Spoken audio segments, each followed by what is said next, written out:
Hi everybody, Dacob here. Welcome back to the Fashion Bunker. We're going to be talking high-end fashion luxury brands Hermes, Chanel, Louis Vuitton. Pause business in Russia over Ukraine war, as reported by the Inquirer.net. Let's get to all those details. First, subscribe to my channel here on the tubes. You can also push the join button next to the subscription button, gain access to extra perks. You can also join me on Patreon, superdacob all spelled together there as well for extra perks. Thank you to all my members and patrons who have already pledged. This video is being filmed live in front of a live virtual audience. I live stream every Saturday. Everybody's welcome to join in and co-chat with us.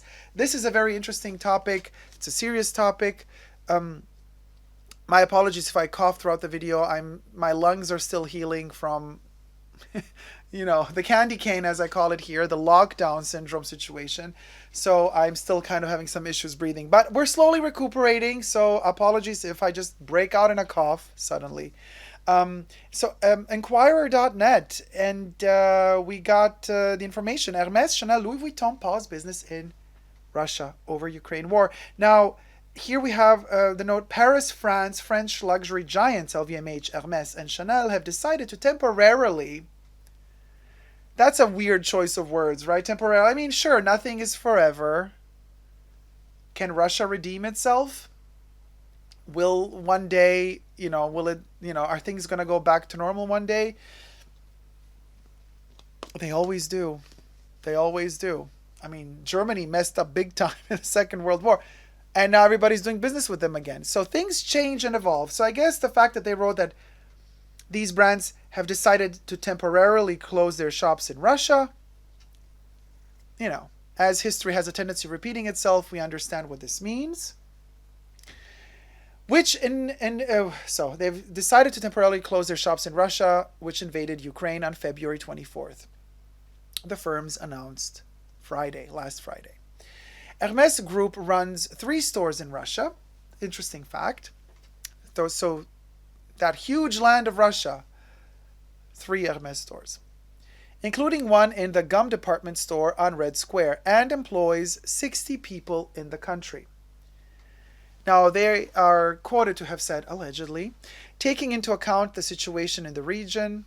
Oh, sorry, it's jumping between Hermes, Chanel, and Louis Vuitton. So that was Hermes. Now Louis Vuitton says, allegedly, taking into account the situation in the region, LVMH regrets to announce the temporary closure of its stores in Russia from March 6th. An LVMH spokesperson told Associated Foreign Press, affecting some 124 shops. And here we have Hermes with 3 shops and Louis Vuitton with 124 shops in Russia. All is alleged. The group also announced a €5 million or $5.5 million donation to support the International Committee of the Red Cross, the ICRC. Chanel, now we jump to Chanel, which has 17 stores in Russia. That's kind of a lot if you think about it. Now, I think that here they grouped together the fashion stores with the beauty boutiques as well, because I don't think Chanel has 17 fashion stores in Russia. I mean, they might, because there used to be a time when Russia had a pretty penny to spend on Chanel, and that's when they pushed the agenda in Russia a lot. And then they kind of stopped as, the rise of China and Asia came into play marketing-wise for them and budget-wise. So Chanel, which has 17 stores in Russia, said that major uncertainty and the complexities of operating had led it to temporarily suspend its operations in the country. Allegedly, they have said, we won't be delivering to Russia anymore. We will close our stores, and we have already suspended internet shopping, the luxury brand said allegedly. Hermes said, allegedly, it's with regret that we have taken the decision to temporarily close our stores in Russia and pause all our commercial activities from March 4th. When it published its financial results last month, Hermes said it was planning to open a store in St. Petersburg this year, but told the AFP Friday it is postponed.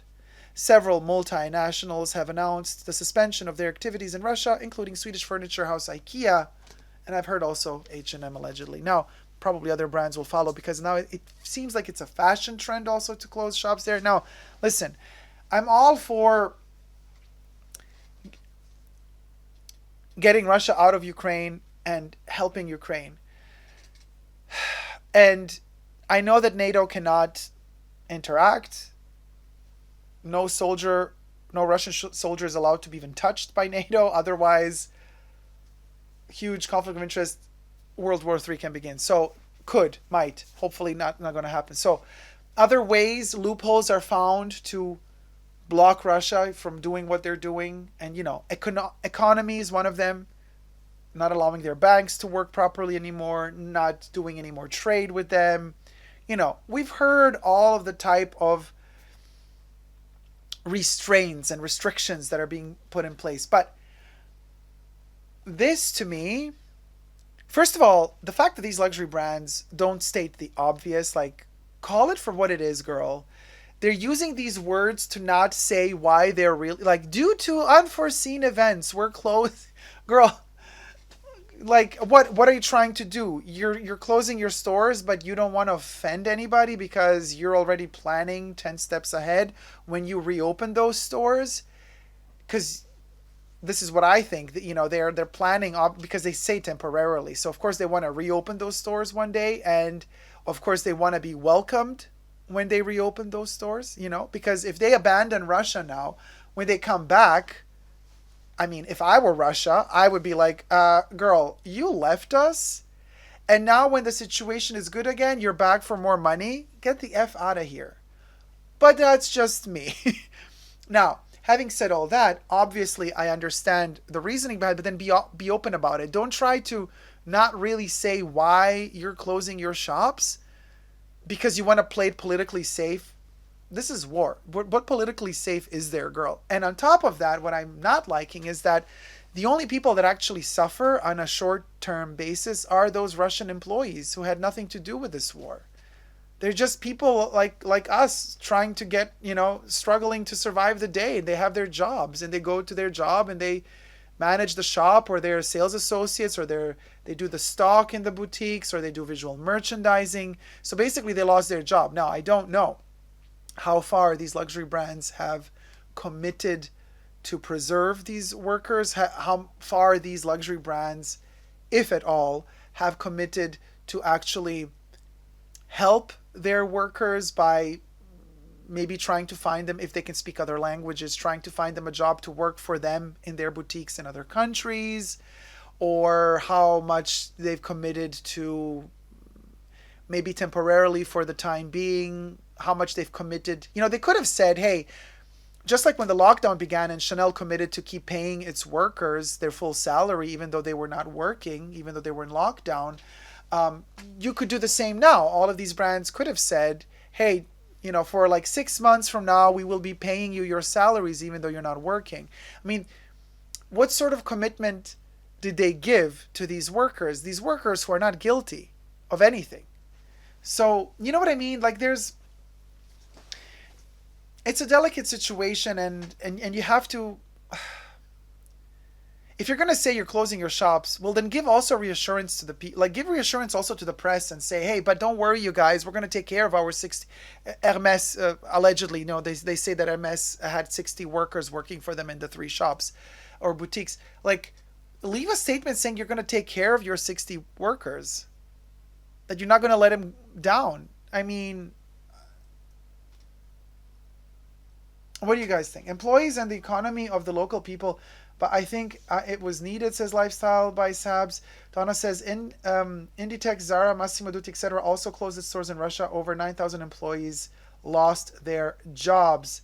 Jack says, Visa isn't operating in Russia anymore. They likely wouldn't be able to pay their salary anyway. The average Russian is not to blame and needs money. I mean, Anonymous Kikar, that's what I'm also saying. I mean, these are human beings. I know we're all angry with Russia, and what Putin is doing is really, really mean and evil. But there's millions of people living in that country that don't want to invade Ukraine. And they're all suffering now. And I understand that the world is putting pressure on Putin, and they're trying to put so much pressure on that country, on the working class, basically, because they want the working class to uprise and be like, okay, no, okay, Putin, stand down because you're killing us too. Like, I get that that's kind of the direction. They want to start a revolution in Russia from the inside, but I'm like, why is it always the poor people who work, who have their jobs, who have to work? Those are the ones that suffer the most. Those are the ones that die first. So it's such a difficult, it's so terrible. It's so exactly, Jesus. There's many ways to pay salaries, not just through Visa transactions and stuff, for sure. And also,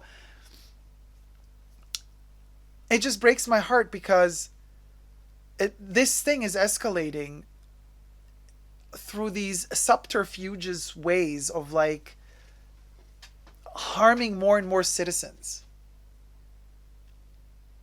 And it's not like the citizens had a choice, you guys. I mean, because some people would say, well, they voted for him as their president. Well, now they should deal with it. Well, you know, uh, debatable how much freedom they had to actually vote for who they vote and how much shady stuff is going down. You know what I mean? So KB says, unfortunately, you cannot put pressure on Putin without the economic pressure on the people. Sadly, this tactic is used by world superpowers as a way to avoid direct military conflict. Yeah, and it hurts the people. And it hurts the people. And this is modern day warfare. It's like, thousands of years ago, there was no electronic bank system and they could just push a button and say, okay, you're blocked from this, from that.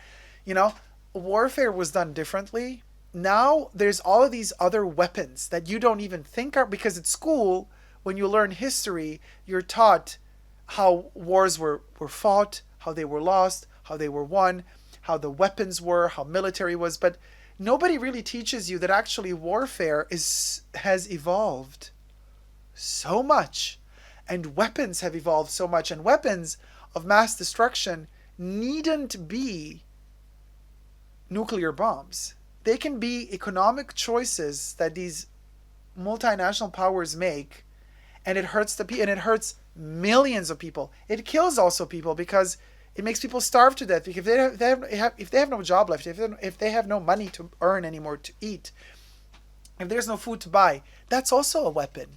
That's also a weapon. And for the love of me, I don't understand how the world can tolerate this, because you got, it's like a loophole. Like, Ukraine is not a NATO country, so NATO is not allowed to get involved. And all of the NATO countries are not allowed to get involved. And they're not going to send their troops to help Ukraine. But they send their weapons. But they're attacking the economy of Russia. So I'm like, well, so NATO is involved. It's just that let's call a spade a spade. NATO is involved. It's just not using material bombs, but it's using non-fungible NFT. It's an NFT war. It's using non-fungible weapons, like the invisible weapon, like, blocking the banks, blocking the businesses. To me, that's like, well, okay, so NATO is involved. Just because they're not shooting with a gun at a Russian soldier, but they're killing his family because they're not letting the family have any more monetary transaction with anybody.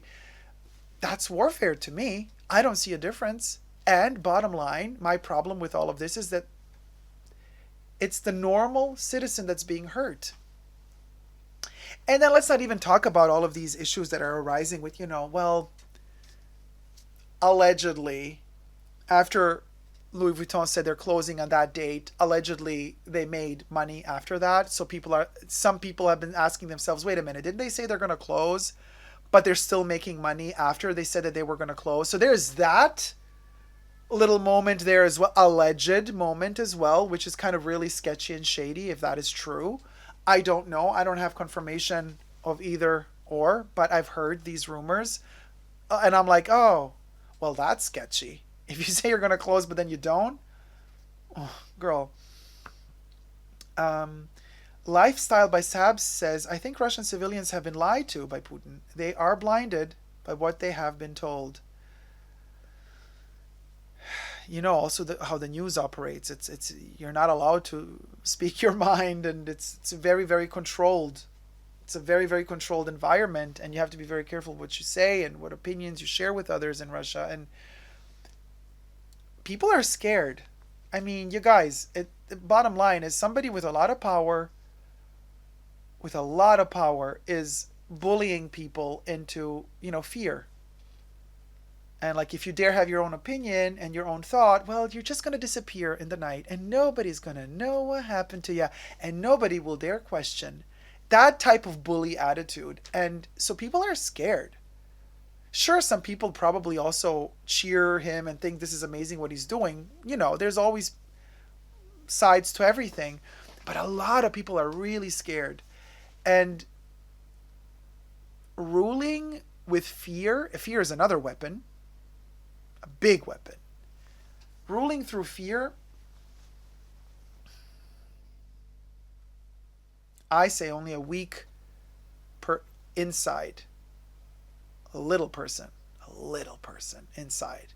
Only a little person inside can become a bully, and even a smaller person inside can become a tyrant and a dictator and starts bullying people into fear. Because if you have to reign with fear, I don't even think Freud could help you anymore. There's inferiority complexes to a degree that I don't think are even solvable at this point. So, just saying. Most of my family lives in Russia. It is all propaganda, says Madame Pomme Rosé. Civilians are all brainwashed. Thank God my family lives by VPS that allows them to watch the real news. A1H says, I hope the regular folks' anger from given sanctions is being directed straight to Putin, not EU, NATO. That can also be played both ways. People can see it like this or like that. And of course, every party can use it to its advantage. It's a very slippery slope, I believe. Love can only break the cycle of oppression, says Prof. Melvin. I applaud you for that. I agree. Why have we never been called out this way or given sanctions when we literally destroyed the Middle East, says MS Pro 90. Well, of course, this is a whole debate to be had about the power America has and the power that it executes in the rest of the world, and how America chooses what is a good cause and what is a bad cause. That's a topic for another day, because obviously you could talk about that till the cows come home. But right now we are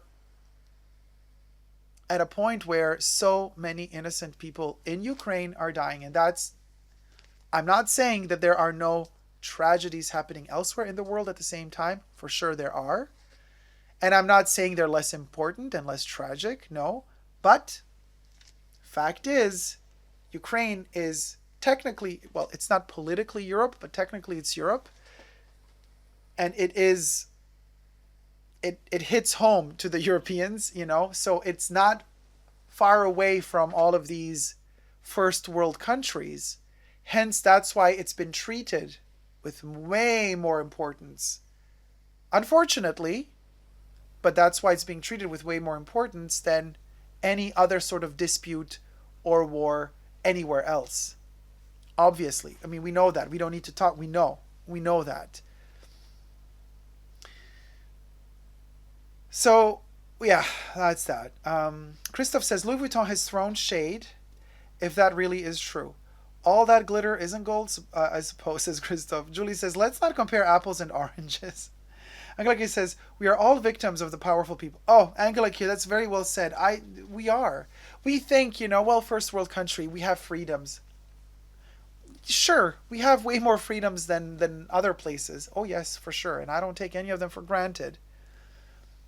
But at the end of the day, none of us are free. It's all very, very fragile. Democracy is a very fragile thing. Very fragile. And democracy can crumble any minute. Any minute. You have to take care of democracy. You have to take care of it as if your life depended on it. Because guess what? Your life does depend on it. It's a very, very delicate topic. And it's hard to talk about it. We are made to feel that we have freedom, says Nicole. Yes. That's it. Christoph says, Putin is 69. I suppose he doesn't really care anymore about the fact if he dies or not. Thank you for subscribing, Omik Life TV. And then there's also these rumors that allegedly he's terminally ill. And if that's true, I don't know. But if that's true that he has, cancer. And if he's that controlling and with such a big ego and knowing that his days are counted, think about it. If somebody with such an inflated ego knows they're going to kick the bucket, chances are they're going to be like, oh, I'm going down. Okay, bitches, I'm going to take all of y'all's down with me. Very scary.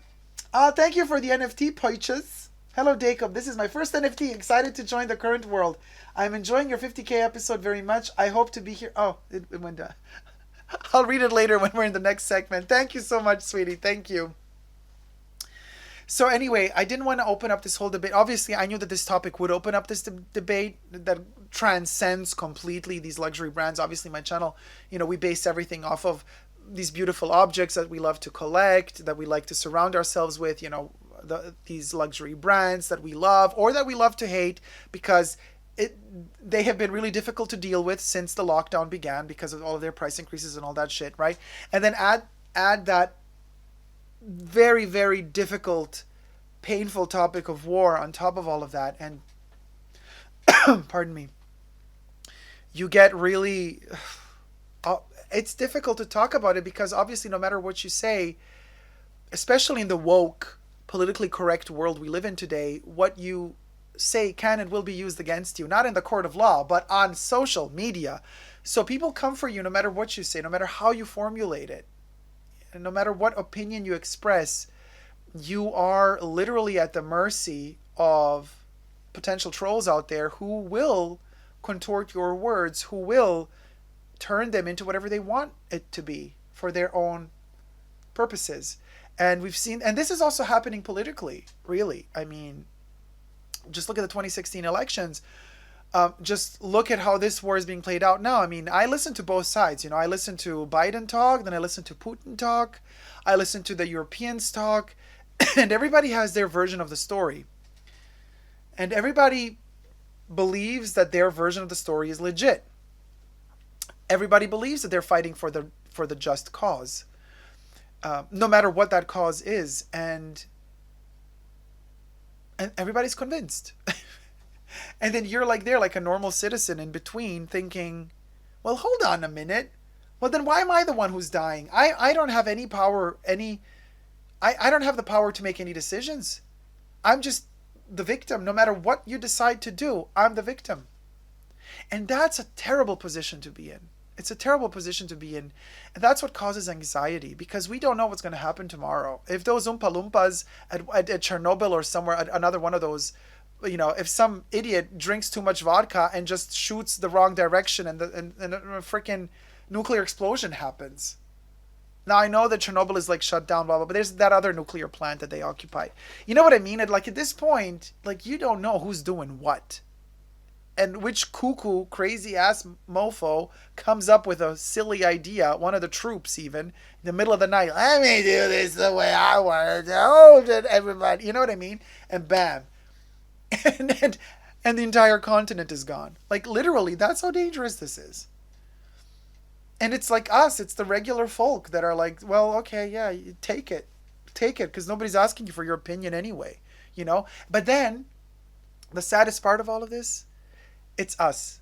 It's us, it's the normal folk, it's us people that fight against each other, Because don't think for a second the troll that's going to write some nasty comment about me potentially here under this video, it's also going to be some normal person, just like me. And I'm like, dude, focus your anger in the right direction. I'm not the one you should be fighting. And I'm not the one who can make your life better, who can save you from your misery. I'm here to entertain you if you like to listen to me blabber. I can't do more than that. I can bring you some joy if you enjoy my voice. Some people are irritated by my voice, but what I want to say is we have this tendency, and this is unfortunately also what social media delivers on today's platform, to fight each other. And it makes no sense. You're not going to win. What is there to win? What is there to win fighting each other through trolling? What is there to win? Go fight the right people. Choose your battles wisely. Preserve your energy for the battles that deserve to be fought. If you want freedom, if you want to have the freedom to express your opinion. Wasting your energy and writing some silly comments underneath a video like this, if it makes you feel better, boo-boo, hey, more power to you. Just saying. Just saying. Evil force always trying to divide the masses to control us. Yes, Michelle, I completely agree with you. There's always that third entity that likes to make two parties fight so that it can profit off of that. And we, unfortunately, for the most part, are the consumers and the folk that fall victim to that. And we believe in that. And we start fighting each other. We start bickering with each other while that third entity, the powerful entity, profits off of both of us. And they're laughing their way all the way to the bank. So, may that be a message to y'all. Break out of that matrix, boo-boo. Break out of that matrix. Thank you guys so much for watching. Leave me your thoughts and comments in the comment section down below. Thumb up this video if you liked it. And until next time, never forget to never give up on love. Love you all. See you soon. Take care. Bye. And I'm not going.